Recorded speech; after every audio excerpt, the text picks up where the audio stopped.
In the closing months of 1939, somewhere on the black swell of the Mediterranean, a British troopship bound for East Africa struck another vessel in the dark. No one planned it.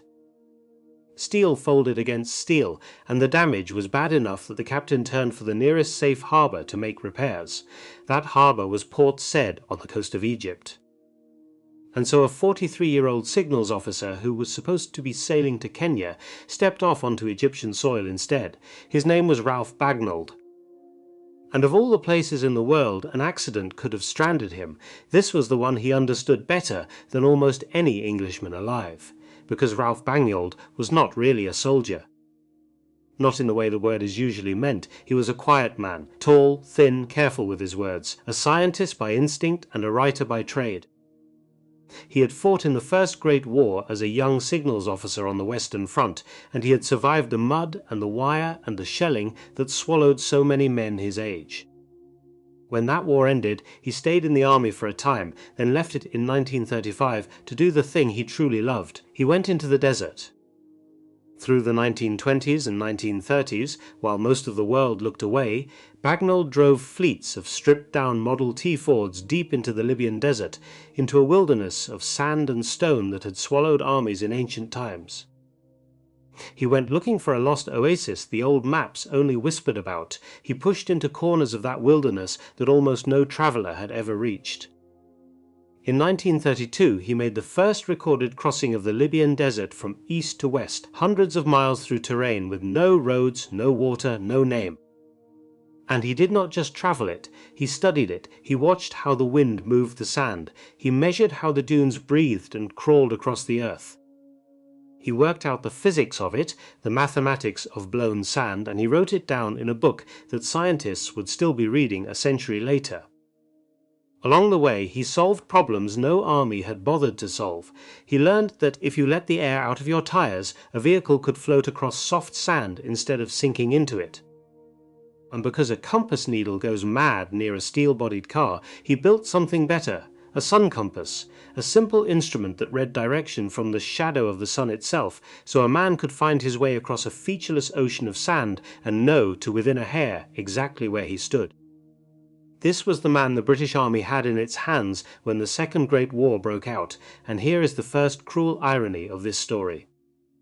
When they recalled him to service in 1939, they did not send the world's leading expert on the Libyan desert to the Libyan desert. They posted him to East Africa, to Kenya, away from the one place on the planet where his knowledge could change the course of a war. It took a collision at sea to put that right. While the damaged troopship sat in Port Said being patched together, Bagnold did what any man would do in a country he loved. He took the train up to Cairo to look up old friends, and one evening, dining in the famous restaurant of Shepherd's Hotel, the grand old meeting place of Cairo, he was spotted. Not by a general, not by a spy, by a gossip columnist for a local English-language newspaper who recognized the celebrated desert explorer and put his name in print, a small thing. A line in a society column, but in a city humming with rumour and fear, word travelled. The army that had shipped him off to Kenya suddenly remembered who he was. And quietly his orders changed. Ralph Bagnold would stay in Egypt after all. For months, that was the end of it. He sat at a desk doing signals work, a middle-aged officer pushed to the margins of a war that hadn't yet arrived. Then, on the 10th of June 1940, the world tilted. Italy declared war on Britain, and in that single moment the empty desert west of Cairo stopped being an empty desert. It became a frontier. Mussolini had a huge army garrisoned in Libya, right next door. To the south lay more Italian territory, and behind Bagnold, behind Cairo, lay the prize that everything in the Middle East turned on. The Suez Canal, the throat through which the whole British Empire breathed. If the Italians came across that desert, or even just probed it, the British had no eyes out there. None. The maps were blank, the flank was open, a hostile force could be massing in that ocean of sand, and no one in Cairo would know until it was too late. Bagnold looked at that situation and saw something almost no career officer could see. He saw the sand not as a barrier but as a road he already knew how to travel. So he did something that took real nerve for a recalled signals major. He requested a personal meeting with the most powerful man in the theatre. the commander-in-chief of all British forces in the Middle East, General Archibald Wavell. Wavell was not an easy man to surprise. He was a soldier's soldier, a man who had lost an eye to a German shell in the First War, and carried that wound like a closed door across half his face. He had limited troops, limited supplies, and an enormous map to defend. Every hour of his day was spoken for, and yet, when Bagnold's note landed on his desk, the one-eyed general read it. It was late June, 1940. Bagnold sat across from Wavell and laid out the idea: a small mobile force, a handful of men in vehicles, slipping out past the edge of the known world deep into the Libyan interior to watch the enemy and report what they saw. Eyes in the emptiness. A patrol that could go where no army believed men could survive. Wavell listened. Then he asked the question that decides the fate of every bold idea. "And what will you do," he said, in effect, "if you get out there and find the Italians are doing nothing at all in the interior?" It was a fair question. A trap, almost. A lesser man would have stammered about reconnaissance reports and intelligence value. Bagnold did not. He answered that in that case his men might just be able to commit a little piracy.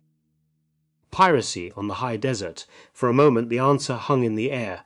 A retired scientist sitting before the Supreme Commander, proposing to turn the Sahara into a sea and his trucks into pirate ships. And the one-eyed general did not laugh him out of the room. He said yes, more than yes. Wavell gave Bagnold 6 weeks to build his force from nothing. And he attached to that order a single, extraordinary condition, that any request Bagnold made, anything he needed for this strange little command, was to be met instantly, without argument, without question. In an army drowning in shortage and red tape, that was almost unheard of. A blank check, written in the commander's own authority, hand to a man most generals had never heard of. 6 weeks. Total freedom, the blessing of the most senior soldier in the Middle East. Ralph Bagnold walked out of that meeting with everything a commander could dream of. Everything, that is, except the one thing that mattered most, because nowhere in the British Army, nowhere in all of Egypt, was there a single vehicle built to do what he needed to do. No armoured car could carry enough fuel, no military truck could cross the deep sand and come back. The machine that this whole impossible idea depended on did not exist. And what Bagnold would reach for instead, the thing he would turn into Britain's most feared weapon in the desert, was something so ordinary, so unwarlike, that any general in Cairo would have laughed. He was about to go shopping. There was no other way. Wavell had given him 6 weeks and a free hand, but the British Army in Egypt did not own a single vehicle that could do what Bagnold needed. The desert he meant to cross was not the desert of films. It was an ocean of soft sand and burning rock, 1,000 miles deep, where a truck could sink to its axles in an afternoon and a man could die of thirst within sight of his own broken-down truck. The armoured cars were too heavy and too thirsty. The military trucks couldn't carry enough fuel to get out and back. The machine this whole mad idea depended on simply did not exist in any army depot, so Bagnold did the only thing left to him. He took a trusted officer named Rupert Harding Newman, and the two of them went out into the streets of Cairo to buy trucks from the dealers. Like ordinary men buying a delivery van for a business, they tested what they could find, different makes, different builds, run hard over rock and through soft sand to see what would break and what would hold. And in the end they settled on something almost insultingly ordinary, a commercial Chevrolet, a 1.5-ton truck, 2-wheel drive, the kind of plain workhorse a Cairo merchant might use to haul crates of fruit or sacks of grain to market. It wasn't armoured, it wasn't fast on paper, but it was simple, it was light, it was easy to drive and easy to fix, and out in the deep desert, simple and easy were the difference between living and dying. There was only one problem. Every dealer in all of Egypt put together could supply barely 14 of them, 14 trucks, to wage a private war across the largest desert on Earth. This is where Harding Newman earned his place in the story. He went to the Egyptian army and talked and argued and persuaded until they agreed to part with another 19 vehicles from their own stocks. And so, piece by piece, vehicle by vehicle, the beginning of a fighting force came together out of car lots and borrowed stores. Then came the transformation. In the ordnance workshops, mechanics put aside every other job and went to work on these civilian trucks. Following plans Bagnold and Harding Newman drew up almost overnight, the enclosed cabs were cut clean away. The windshields were torn off and thrown aside, the chassis was strengthened, the springs reinforced to carry crushing loads over ground that would shake an ordinary truck to pieces. Mountings for machine guns were welded into place, and onto each stripped frame they built an open body of Bagnold's own design, fitted with slots and racks so that ration boxes, water cans, and fuel tins locked into place exactly, nothing rattling, nothing wasted, not a drop of precious petrol lost to a leak. When the mechanics were finished, the gentle delivery truck was gone. In its place stood something lean and stripped and purposeful. A skeleton of a vehicle, open to the sky, bristling with guns and stacked with the supplies to carry a handful of men 1,000 miles into nowhere and bring them home again. A merchant's van had become a raider, but here is the thing that the guns hanging off those trucks could never tell you. The weapons were almost beside the point. The Lewis guns, the old anti-tank rifles, the single Bofors gun they managed to scrounge, that firepower was modest, sometimes almost laughable next to what a real army carried. If the LRDG had tried to win this war by trading shots with the enemy, they would have been wiped out in a week. That was never the plan. The true weapon, the thing that made these men deadly, was that they could go where no one else on Earth could follow and come back alive. And the secret to that was not a gun. It was the ability to know at every moment on a featureless plain of sand with no roads and no landmarks for 100 miles in any direction exactly where you were. This was Bagnold's genius, and it had nothing to do with soldiering. It came from all those years he had spent in the desert before the war, when no one was shooting at him and there was no glory to be won.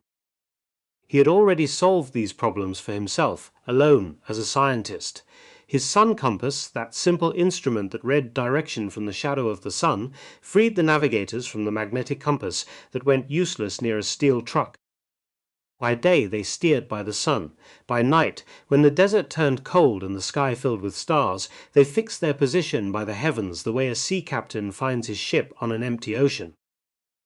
The chief navigator, an intelligence officer named Bill Kennedy Shaw, learned to read that wilderness of sand the way other men read a city street.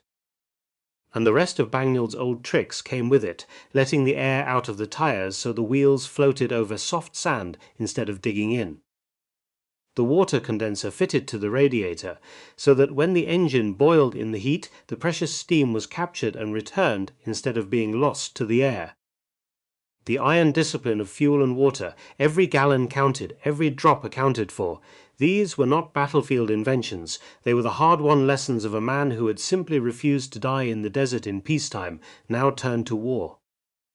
But a machine is only as good as the men who run it, and Bagnold knew exactly the kind of man he needed, not parade ground soldiers. Not men who needed an officer at their elbow and a workshop behind them. He needed men who could strip an engine in a sandstorm and put it back together. Men who could go weeks without comfort, far from any help, and keep their heads. Men who were patient, self-reliant, and tough in the quiet way that doesn't need to prove itself. So he asked for New Zealanders, and his reasoning was as plain and practical as the man himself. Many of them, he knew, were farmers. Men raised on remote stations at the bottom of the world, used to fixing their own machinery because there was no one else to do it, used to being a long way from town and making do with what they had. They would understand these trucks in their bones. He was right. The first volunteers came from the New Zealand division, soon joined by men from Britain and from Rhodesia, all of them volunteers, every last one. They were formed into patrols, given the plain letters R and T and W. Each patrol was its own small, self-contained world. A couple of officers, around 30 men, a column of trucks, and inside that column every skill a man might need 1,000 miles from home, a navigator, a wireless operator, a medical orderly, a fitter who could coax a dying engine back to life. In the beginning they were not even called the Long-Range Desert Group. That famous name came later. At the start they were simply the Long-Range Patrol, an experiment that most of the army had never heard of and would not have believed in if they had. And before they ever fired a shot in anger, they had to learn to survive. They drove long, punishing shakedown patrols out across the Great Sand Sea, that immense region of towering dunes that had stopped explorers cold for generations. They learned to live off what they carried. They learned the discipline that kept men alive when there was no margin for a single mistake. Because out there, the desert itself was the first enemy, and it killed more carelessly than any Italian gun. By the autumn of 1940 they were ready. They began doing the quiet work first, laying hidden dumps of fuel and supplies deep in enemy territory, mapping the unmapped, scouting the routes that no one had ever charted. And Wavell, watching this strange little force prove itself, was pleased enough to widen their orders. Go further, he told them in effect. Stir up trouble anywhere in Libya you can reach. So they reached for Murzuk. It was an Italian fort and airfield deep in the southern desert, more than 1,000 miles from their base. So far that it lay beyond even the range of Bagnold's trucks. The only reason they could attempt it at all was that the Free French, fighting on from Chad far to the south, agreed to dump fuel along the way to extend their reach. But the help came with a price. The French commander in the region, Lieutenant Colonel Jean Colonna d'Ornano, made one condition. If his men were going to supply the raid, then he was going to ride on it. He would go himself. In January of 1941, the patrol came out of the open desert and fell on Murzuk. The fort itself held out, but they tore apart the airfield and destroyed the aircraft they found on the ground, and for a few violent minutes the war came to a place that had thought itself safe. It was, on the surface, a success, the kind of audacious strike that would later fill the books and the newsreels, but the desert always sends a bill. Colonel d'Ornano was killed in the fighting. The French officer who had insisted on coming along, who had bought his place on that raid with the fuel that made it possible, did not come home. And a New Zealand sergeant named Hewson died with him, 2 men, the first names on a list that would grow longer than any of them wanted to imagine. And it taught the patrol something that no amount of clever engineering could soften. The romance of being pirates of the sand was paid for in real blood. Then, about 3 weeks later, the desert taught them something harder still. On the 31st of January 1941, at a place called Gebel Sherif, the hunters discovered they were not alone. The patrol was caught in the open, and the force that caught them was not some clumsy garrison stumbling out of a fort. It was Italy's own answer to the very idea Bagnold had built, a motorized desert company, fast and well led, trained for exactly this kind of war, with aircraft circling overhead to spot their prey from the sky. The Italians had a mirror image of the LRDG, and that morning the mirror struck first. Trucks were hit, trucks burned. The careful little column that had crossed 1,000 miles of sand was torn apart in minutes, and Pat Clayton, the master navigator, the quiet government surveyor, who could find his way across the emptiness better than almost any man alive, was taken prisoner. It was a brutal shock. These men had crossed an ocean of sand, believing it belonged to them, believing they were the only ghosts haunting that wasteland. Gebel Sherif told them the truth. The enemy could play this game too, and from that disaster came one of the hardest, truest stories of the whole campaign. A small group of New Zealanders, cut off when the shooting stopped, found themselves alive but stranded, with their trucks gone and almost no water between them. A young trooper named Moore took the lead, and 4 of them set out the only way left to them, on foot. Into the same desert that had killed men with engines and full water cans, they walked for 10 days, more than 200 miles under that pitiless sun, rationing sips of water that ran out long before the journey did. They walked until their boots fell apart and their bodies began to fail, and still they kept walking, because the alternative was to lie down and die, and most of them lived. They were found, at last, far away, having crossed on their own 2 feet ground, that the world had said could not be crossed at all. There was no glamour in that walk. Only endurance and thirst, and the stubborn refusal to quit, and it is worth remembering, when the trucks and the guns and the daring raids start to sound like an adventure story, that this is what the desert actually demanded of these men. Because here is the part the headlines never told. The most valuable thing the long-range desert group ever did was not a raid at all. It was something so dull, so unheroic, that no one would ever make a film of it. It won no medals. It produced no burning forts, no destroyed aircraft, no triumphant return. It was two men, lying perfectly still in the dirt, counting. They called it the Road Watch. There was one road that mattered in all of Libya. A single coastal highway the Italians had built, running along the top of the country from Tripoli toward Benghazi and the front. Everything the enemy needed to fight moved along that road. The fuel that kept the panzers running, the tanks themselves riding on transporters, the guns, the shells, the food, the reinforcements. If you could see what travelled that road, you could see the future of the entire war in the desert. So through 1941 and across 1942, the LRDG sent men to watch it. They would creep close, dangerously close, until they were near enough to see the markings painted on the trucks and the type of every gun being towed, and then they would simply lie there. Hidden in the scrub, often just a pair of men at a time, unable to stand, unable to walk, unable to do anything but observe. For days on end they held that stillness, through the heat of the day and the cold of the night, while enemy traffic rolled past close enough to hear the drivers talking. Every vehicle was logged, the type, the direction, the time. Tank transporters heading east meant Rommel was being reinforced, empty fuel trucks heading back west meant he was running dry. And each night, when it was safe, the wireless operator tapped it all out in code and sent it back across the desert to the intelligence staff in Cairo, who pieced it together into a living picture of what the enemy could and could not do. No charge, no fire, no glory, just patient, exhausting, deadly important watching. The generals planning the great battles to come would learn from those quiet men by the road when their enemy was strong and when he was starving. Historians would later judge it the single most valuable work the group ever did, and so the truth of this whole story finally comes into focus. The deadliest weapon Britain had in the desert was never really the gun bolted onto a converted delivery truck. It was a handful of patient men, a notebook, and a radio. But the man who had imagined all of it, the trucks, the navigation, the patrols, the watch by the road, was about to discover that building the weapon would not let him keep it. Just as his strange creation was coming into its full power, the army was about to take it out of his hands. The army did exactly what armies do. In the middle of 1941, with his strange little force finally proving its worth, Ralph Bagnold was promoted. He was given higher rank and a senior staff post, and with it he was lifted up and away from the thing he had created.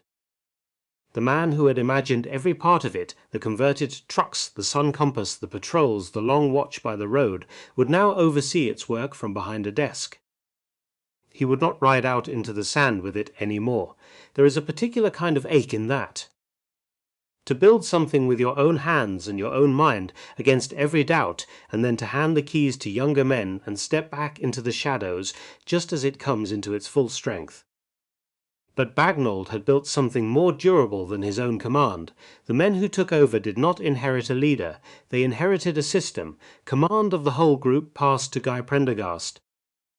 Under him served a younger officer named Jake Easonsmith, who would lead the great raid this story is building toward, and who would himself take command of the entire unit in 1943.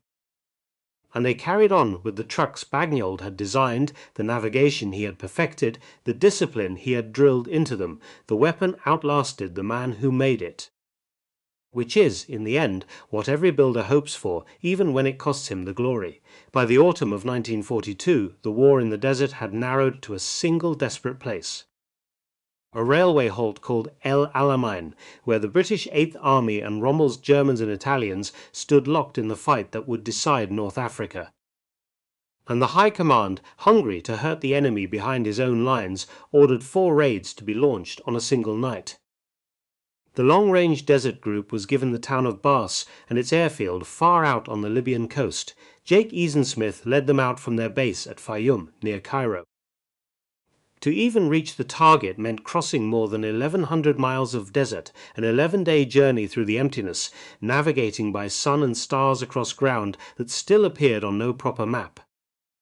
Everything Bagnold had taught them was in that approach: the patience, the fuel discipline, the silent, invisible movement of men who had learned to treat the desert as a road home rather than a wall. On the night of the 13th of September, they struck. They split their small force in two. One element raced onto the airfield, headlights and guns blazing, tearing down the lines of parked aircraft, trucks weaving between the planes while the gunners worked. The other element hit the barracks and the town. For a few violent hours, a handful of men in stripped-down trucks turned a place that thought itself 1,000 miles from danger into chaos and fire. By the time they pulled away, they claimed around 35 enemy aircraft destroyed on the ground. It was everything the raid was supposed to be: audacious, precise, devastating. And then came the part no one puts in the newsreels. Getting in had been the easy half. Getting out, back across 1,000 miles of open desert, with the entire enemy now awake and enraged, was where men died. The Italian Air Force found them in the daylight, out on ground with no cover and nowhere to hide, and hunted them from the sky. Truck after truck was caught in the open and shot to pieces. Men were wounded, men were killed, men were captured. The squadron that had struck so cleanly the night before was torn apart on the long road home until the survivors broke into small, desperate groups, some of them walking out, some of them carried, the lucky ones found far out in the sand days later. Barce was a victory, make no mistake about that, but it was the only one. Of the 4 raids launched on that same night, the great assaults against the ports at Tobruk and Benghazi, and the attack on the oasis at Jallo, all of them failed. Some of them failed catastrophically, with heavy loss of life for almost nothing in return. And the bitter truth was that many of the officers inside the LRDG and the young commandos beside them had argued from the start that these big, noisy set-piece raids were a mistake. This was not the quiet, patient work their units had been built for. The desert proved them right. Barce shone only because everything around it had gone dark, and the bill was not finished. Within a year, the war that had moved on from the desert took the long-range desert group with it, out of the sand they had mastered and into the islands of the Aegean Sea, in a campaign that went terribly. There, in November of 1943, on a small Greek island called Leros, Jake Easonsmith was killed. The man who had led the single successful raid of that September night, who had brought his men 1,000 miles there and 1,000 miles back, died far from the desert in a fight that the Allies lost. That is the part that should stay with you, not the burning aircraft, the cost of them. When the war finally ended, the long-range desert group was quietly disbanded in August of 1945. There was no great ceremony. The men went home or moved on to other units, and the odd little force of converted trucks slipped into history. The Italians, who had chased them and feared them, had given them a name that suited them better than any medal. They called them the Phantom Patrol, the Ghosts. And the man who had started all of it, Ralph Bagnold, rose to the rank of brigadier, and when the enemy was finally driven out of Africa, he stepped away from the war for good. He went back, as he always did, to the thing he had loved before any of it began. He went back to the sand. And here is the last, quiet turn in this whole story. The reason the world still remembers the name Ralph Bagnold has almost nothing to do with the guns, or the trucks, or the raids. Those studies he had made before the war, alone in the desert, of how the wind lifts and carries and shapes the sand, work that any sensible man might have called a harmless hobby, turned out to be the foundation of an entire branch of science. The formula he worked out for how sand moves is still used today. The book he wrote is still read. And decades later, when scientists at NASA needed to understand the vast dunes drifting across the surface of Mars, another red and waterless desert, on another world entirely, they reached for the work of the quiet Englishman who had once gone shopping for trucks on a Cairo car lot. There is to this day a field of dunes on the planet Mars that carries his name. Ralph Bagnold died in the spring of 1990 at the age of 94. An old man who had outlived the war and the fame and most of the men who had ridden those stripped-down trucks beside him into the emptiness. This is not a story to dress up as an adventure. The Frenchman d'Ornano died in the very first raid, paying for his place on it with his own life. Pat Clayton, the finest navigator any of them had, spent years of the war behind wire as a prisoner. Easonsmith died on a far island that most people have never heard of. Good men were burned and strafed on the road back from Barce, and the enemy they fought were not villains in a film. They were brave, skilled men, doing the same brutal work in the same merciless desert, dying just as hard. The genius of the whole thing was never the firepower. The guns bolted to those old delivery trucks were almost an afterthought. The real weapon was patience and knowledge and endurance. A scientist's mind turned to war, and then, when the killing was done, turned gently back toward peace. Britain's deadliest weapon in the desert was never really a machine at all. It was a quiet, reserved man who understood the sand better than anyone alive, and when the war was over, he laid the weapon down, went back to studying the dunes he loved, and left the rest of us to remember what it cost.